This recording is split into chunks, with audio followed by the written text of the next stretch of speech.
January 15th, 1947. Los Angeles wakes beneath a pale winter sky, not knowing that the day ahead will carve its way into an American crime history.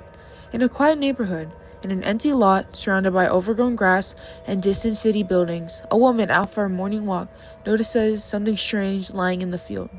At first, she thinks it's a mannequin, but as she steps closer, she realizes something far more horrifying.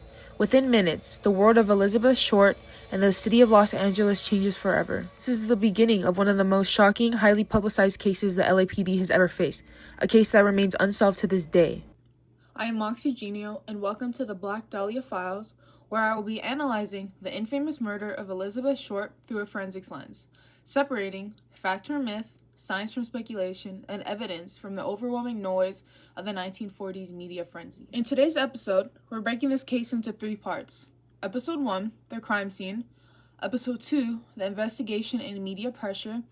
And lastly, Episode 3, forensics then versus now. Let's begin. Episode 1, the crime scene. It's early morning, around 10 a.m. The neighborhood is quiet. A woman pushing her stroller notices something pale on the ground. She walks closer, expecting to find a mannequin tossed aside. But it wasn't a mannequin. She rushes to call the police. According to local resident Betty Bersinger, I was walking down the street with my daughter when I noticed something pale lying in the field. At first, I honestly thought it was a store mannequin that someone had tossed there, but something about it felt wrong. When I got a little closer, I realized it wasn't a mannequin at all. That's when I ran to call the police. The Los Angeles Police Department arrives quickly, but almost immediately, a familiar 1940s problem begins. Before the scene can be locked down, crowds begin to gather. Curious neighbors wander over. Reporters, who are always hungry for a headline, race to the scene. Photographers pull out their cameras before detectives can even take their first measurements. And here's the key forensics issue. Every person who steps near the scene risks destroying evidence. Grass gets trampled, soil gets disturbed, footprints overlap each other. Tire tracks get smudged or covered. In the forensics world, the first hour of a crime scene is often the most critical. But in 1947, crime scene protocol simply wasn't what it was today. Investigators did what they could. They photographed the area, they took notes on any visible footprints, they documented the body from multiple angles, they collected a cement sack that appeared to have stains, and they mapped small disturbances in the ground. However, detectives later admitted that the initial contamination may have damaged the investigation permanently. Too many people, too much chaos, not enough control. And yet, within that chaos were clues that if preserved properly may have led to answers. Here's one relevant quote from a transcript of wiretaps regarding George Hodel.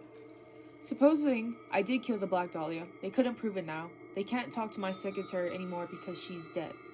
Coming up in the next episode, how the investigation spiraled into one of the biggest media storms in American crime history.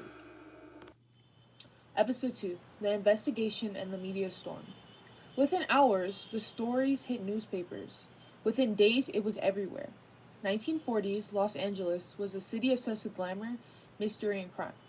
Reporters were in fierce competition, driven not just by journalism, but by entertainment, and this case had it all. Newspapers created the name The Black Dahlia, combining Elizabeth Short's appearance with the popular noir film The Blue Dahlia. The nickname stuck fast.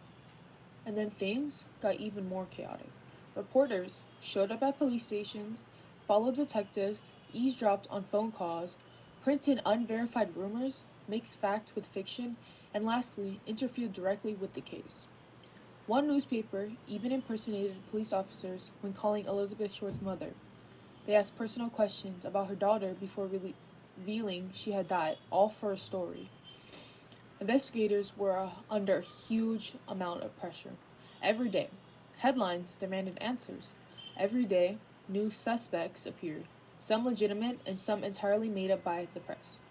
Police examined hundreds of leads. They got nothing. They interviewed over 150 subjects.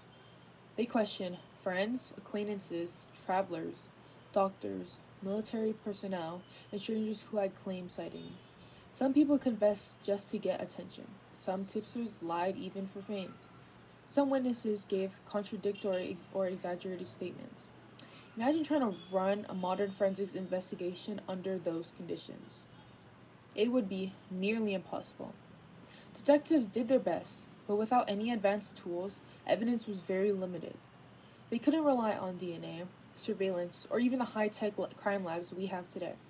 Instead, they were left with interviews, handwritten reports, and a mountain of conflicting information.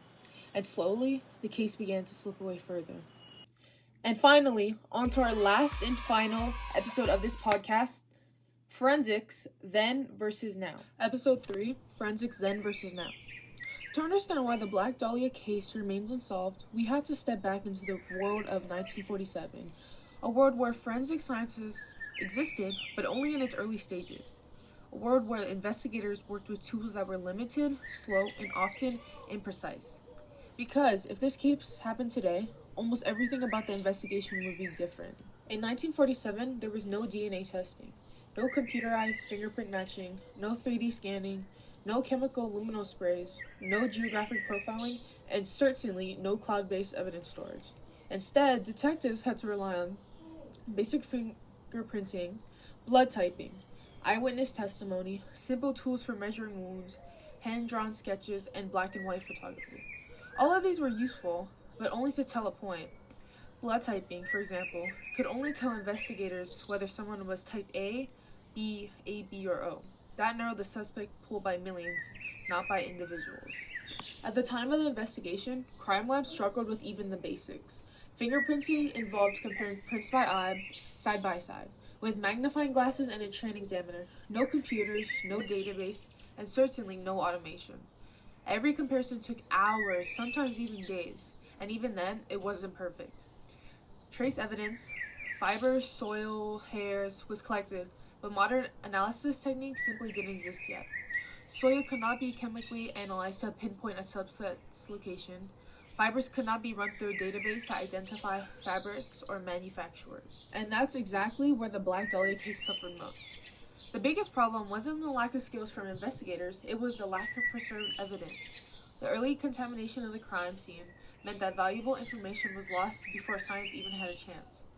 If this case happened today, investigators would have been able to analyze microscopic materials left behind by the killer, DNA shed through sweat, touch, or even hair.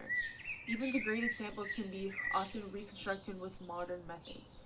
Now let's imagine this case happening in the past.